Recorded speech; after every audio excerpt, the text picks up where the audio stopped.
warra nafxanyootaa fi amaaraa wal geette irratti dubbatteetu jira. Wanni suni wanni deemsisaa jiru irratti nan dubbadhee jedha dhumarratti maaf isinitti himaa yeroo baay'ee awareness maal godhuu akka qabdanii maaliif Twitterii kaampeenii adda addaa itti hirmaachuu akka qabdanii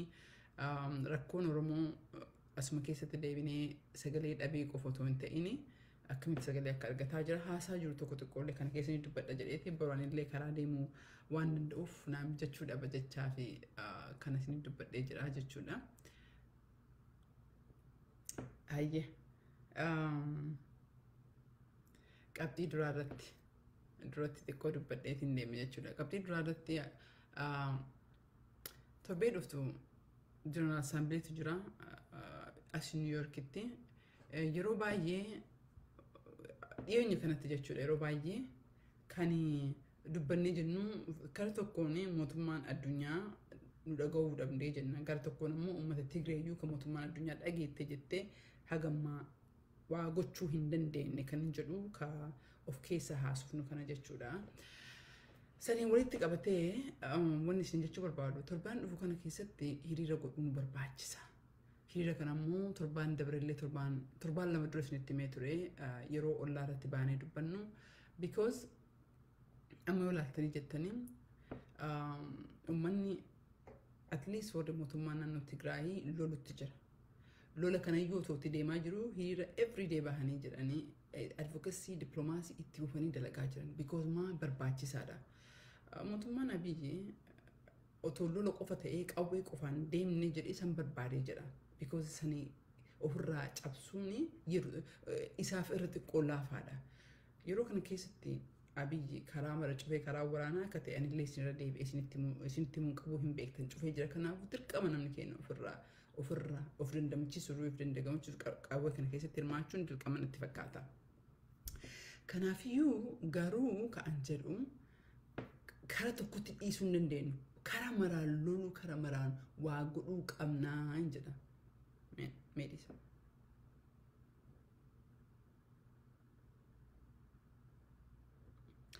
Karaa maraanii tattaafachuu qabnaa karaa maraan mul'achuu qabna. Kanaafi yeroo addunyaa wal dhuftu kana keessatti walgahii yeroo baay'ee walgahii irratti hirmaannu keessatti rakkoo naannoo Tigraay irra jiru argaa jirra. Uummanni bahaa jira. Oromoon ammoo callisee jira. Oromoon biyyaa fi biyya alaa keessatti illee tasgabbii qaba rakkoon hin jiru jedhani. Diddaa mootummaa kana mootummaan kun bineensa ta'uu isaa Oromoon illee akka isa bira hin jirre mul'isuudhaa fi dirqamaan hiriira kanatti hirmaachuu qabnaa jenna. Guyyaan tilmaamaa jirru kibxatatti sabaaf sablammii adda addaa wajjin illee haasaarra jirra. Haaga saba 7-8 wajjin haasawutti jirra. Guyyaan akka malee dhiyaatee jira. Marattiyyuu kan irratti hirmaatuun dirqamaa isiniin jedha. Akka Oromoon mootummaa kana bira hin jirre mul'isuudhaaf jechuudha. Qabxii lammataa irratti gabaabinaan kan hin dubbadhee jedhu sanbata kanaa fi kidir sanbata kana sagantaa gareen Dr. Isqeel fa'aa hojjetanii sagantaa guddaa Oromoo Congress kan jedhan qopheessanii jira. Sagantaa kana irratti galmooftanii jedhee abdiin qaba itti hirmaachuun barbaachisanii jedha. Rakkoo hedduu rakkoo jiru baay'eedhaa fi fala ta'a deebii ta'a kan hin jedhee waan yaaduu fi kanallee itti hirmaadhaa isin jedhee isin waamuu barbaadee jira. Isa noble idea yaadni kuni isin dura kan dubbadhee jedhee yaadamu nutummaan akka ollaatti yaada qabaachaa turre yaada sanii hedduu wal fakkaataa kanaaf nuti yaada keenya dhiisnee yaada kana deeggaraa jirra. Yaada kana keessatti ammoo yaada keenya maknee jirra. Wanni kun yoo galmaan gahee gaaffii Oromoo kaardhaa qofa otoo hin ta'in gaaffii Oromoo kan waggaa 10 waggaa 50 hadhaallee hin deebisaa akkasiniin jedhu. Sadaffaa irratti boromootum waggaa tokkoof at least almost xiqqaati ji'a 9 fi mootummaan Ameerikaa qoqqobbii Itoophiyaa Eertiraa akka kaahee mootummaa Eertiraa keessa jeneraal tokko Magnitsky Act akka irra kaahee quba qabdu. Amma borofiftaan kana keessatti tarkaanfii gurguddaa mootummaa Ameerikaa irraa arguuf deemna jechuudha. Sababaan isinitti himaa jiruu fi mootummaan Ameerikaa obsa hedduu godhee jira. Amma obsisuun kokkee gahee walgahii tokkorran oolee jedhee walgahii kana senatartoota wayii wajjin walitti hidhata qabu jechuudha. We are expecting to see waan guddaa. Kanaafiyyuu Oromoon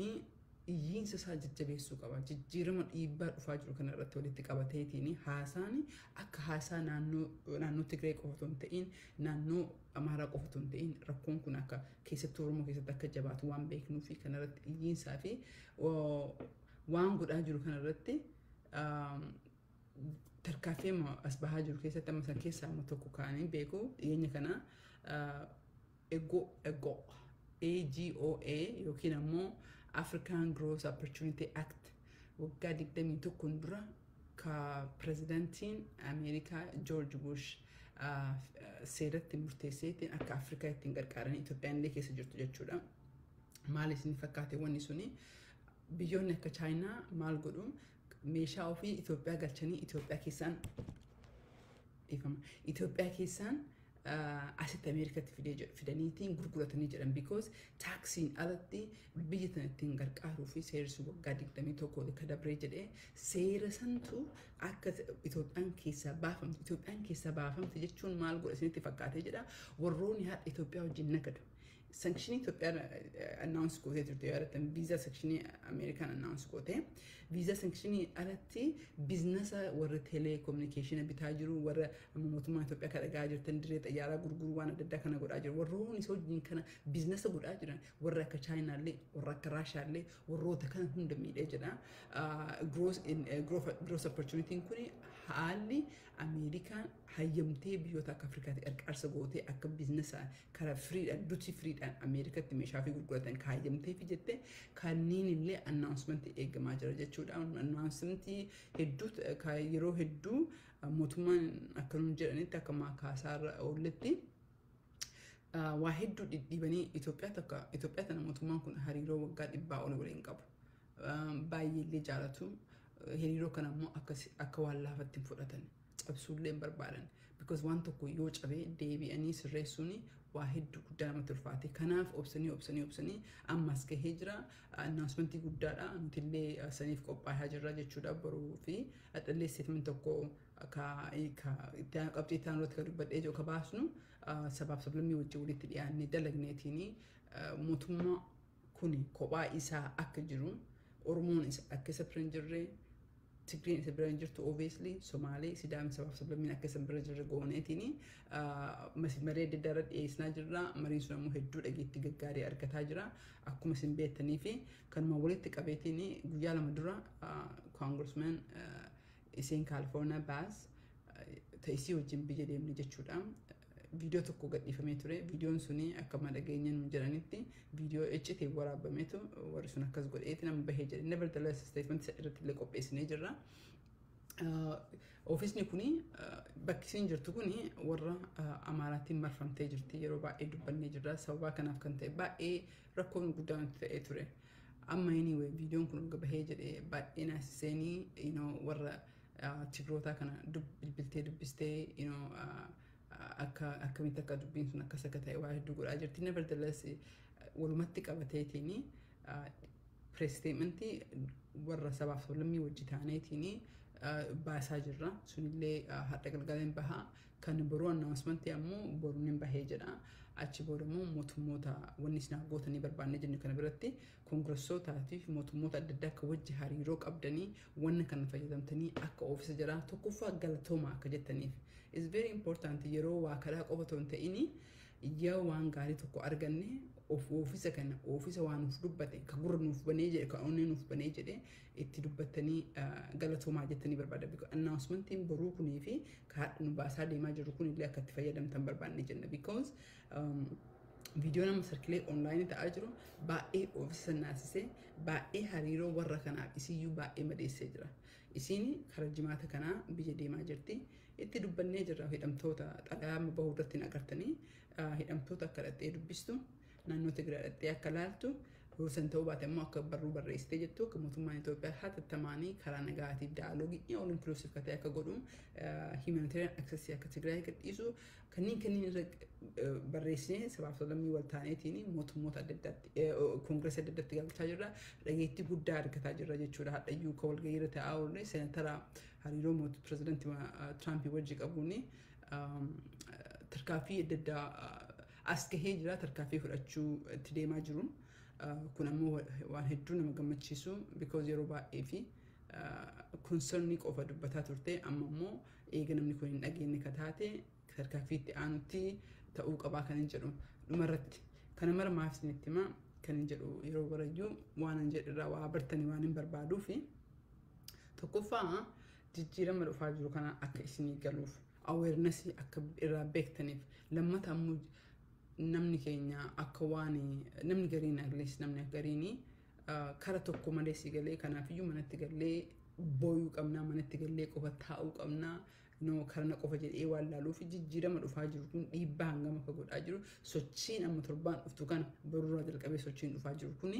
impaaktii guddaa godha impaaktii akka kalee afaaniin konsonni otoo hin ta'in bakka dhukkubutti micciiramuu waan deemuuf kan ammoo micciira kana keessatti kan isin gootanii isin haa gootanii barbaadu information amma bahu kana fayyadamtanii ofiisoota mara biyyoota mara jechuudha fakkeenyaaf torbee dhuftuurraa jalqabee Australia illee engage godhaa jirra nama exclusively Australia dedicate godhu irratti nama Oromoo soqaa jirra nama biyya sanii argannee wixata iftu kana jalqabdee jetti mucayyoon jechuudha ka Australia kana irratti sunillee statementii hin baasneetiin miidiyaadhaaf gabaasa hin kennine jenna at least ammaaf kasiin jechuu barbaade jedhee information amma bahu kana fayyadamtaniitiin tokkoffaa kaamilee isinii ta'u lammaffaa oofisa hariiroo waliin qabdan namoota adda addaa akka hariiroo waliin qabdanii jijjiirama kanarratti tokkoffaa galatooma akka jettanii fi lammata ammoo akka jijjiiramni dhufaa jiru kun haa agartanii akka gochi isin godhaa turtan gochi nu godhaa turre fruitful ta'aa jira fruitfully jijjiirama guddatu dhufaa jira sankshinii afaaniin dubbatan kana karaa hojiitti aansaa jiranii kan biraa ammoo maqoota kennine keessa warroota Ameerikaa keessa ta'anii citizen Ameerikaa ta'aniitiin mootummaa kana akka inni shorkaasee nama ajjeesu kan dhidhiibaa jiran kan mallaqaan gargaaraa jiran uummata kanneen illee maqoota nama garii itti himnee jirra akkasumas ammoo mootummaa Ameerikaa ka imbaasii achi jiru dhiifa manaa godha mootummaa Ameerikaa bakka bu'ee ka Itoophiyaa keessa jiru imbaasii namoonni gariin achi keessa kan jiranii hariiroo mootummaa kana wajjin waan qabanii fi warroonni kun akka investigate ta'anii at least state departmentiin inquiry akkatti godhu sanis fudhatanii jiranii ilaalla jedhanii jiranii because namoota kuwwan Ameerikaa ta'anii mallaqa akka ergan akkasumas ammoo imbaasii keessa dalaganiitiin kan rakkoo uummata irratti uumaa jiran hin beektan taata dhageettan ta'a ijoolleen Oromoo ka citizen Ameerikaa qabdu imbaasii dhaquu sodaatteetiin ka alatti hafteetu jira ma imbaasiin keessa warri dalagee jedhu report adda addaa galchaa I think gariin keenya iyyuu experience goonee jira na fakkaate akka gaarii ta'e walgahii kana irratti kan hin dhageenye jenne Oromoo qofaa miti warri Sumaalees rakkoo akkasii qunnamee ni jira warri Tigrees rakkoo akkasii qunnamee ni jira so complaining kun kaseenee jedhee kara sadii hin itti dhaqee jedhee Oromoorraa warra Somaaleerraa akkasumas warra Tigree kanarraa imbaasiin achi jiru hidhannaa mootummaa hojii qabu jiru kanaaf iyyuu state departmentiin akka laalu kan jedhuu fi dhiibbaa gaariidha because Biden angootti yoo dhufee jedhu jijjiira guddaa murtii guddaa qabatee dhufe garuu imbaasiin achi jiruu fi state departmentiin akka inni jijjiira hojiin oolle akka inni even sanction magaa dura I think Juunii keessa announce ta'eyyuu hambisuu yaalanii turan state departmentiin akka malee hambisuu because akka jirri ilaalanitti akkuma beektanii warra nafxanyoota imbaasii Ameerikaa keessa mootummaa UN gamtoome keessatti warra Oromummaa sabaaf sablammii federaalizimii jibbu kanatu achi keessa guutee jira warri kun maal godha isinitti fakkaate dubbiin lafarra jiru rakkoon Oromiyaa keessa jiru rakkoon naannoo adda addaa jiru akka addunyaan dhageettu hin barbaadan achumatti qabanii cadhisan namni Oromoo namni sabboonaan tokko yoo arganii jedhan akka because seeraan Ameerikaa yoo dhageettee jette waa godhu waan qabduuf akka Ameerikaan hin dhageenye achitti qaqqabanii cadhisanii so complain kana galchinee jennee kana irra deebinee hin laalla jedhanii kun ammoo waan guddaadha isin jechuu barbaadeetiin dhiibbaa hin agartuuf ka amma of jajjusanii miti hin agartu balaa isarra ga'uuf deemaa jiru jechuudha kun ammoo isin maal godhuu qabdanii sababa ani sitti muuf isin maal godhuu qabdanii kaampeenii adda addaa yennaa nu qopheessinu namni biraas abbaa fe'isaa qopheessee jedhu kaampeenota kanneen irratti hirmaachuu qabdanii as biyya alaa kana keessa ta'ettaniitiin namoonni garii ni beektaa inuu advokasii dhiisaatii waraana qofa dhaxxanii warri waraanuu dandeettan dhaqaa waraana yes sirriidha mootummaan karaa mara cufee jira garuu hoo otoo waraana qofaa ta'e maaliif warri sabni kuwwan guyyaa hiriira bahee jira otoo waraana qofa akka ta'eeti warri taankii fi waan guddaa qabu kuni ka hinjifataa jiru ka biyya ofii cinaa guddaa bilisoomsee biyya naannoo namaa irra jiru maaliif advocacy fi hiriira bahee jira maaliif Twitter campaign godhee jira maaliif laabii fi diplomaasii godhee jira because bu'aa qaba kanaaf iyyuu isin jennu Twitter adda addaa yoo qopheessine jennu kanarratti hirmaadha Twitter account yoo hin qabaatin account banadha haala hedduu waan nama gammachiisutu deemutu jira sabaaf sablammii alternative taane especially gara dubartii hedduudha tos babahaa jira Somaaleen illee bakka bu'aa jirtu dubartiidha so hedduu hamilee ta'eefii jira dubartiin politikaa otoo hin ta'in dhugumiinsa miidhamiinsa irraa waan dubbattuu fi dhageettii guddaa keessaa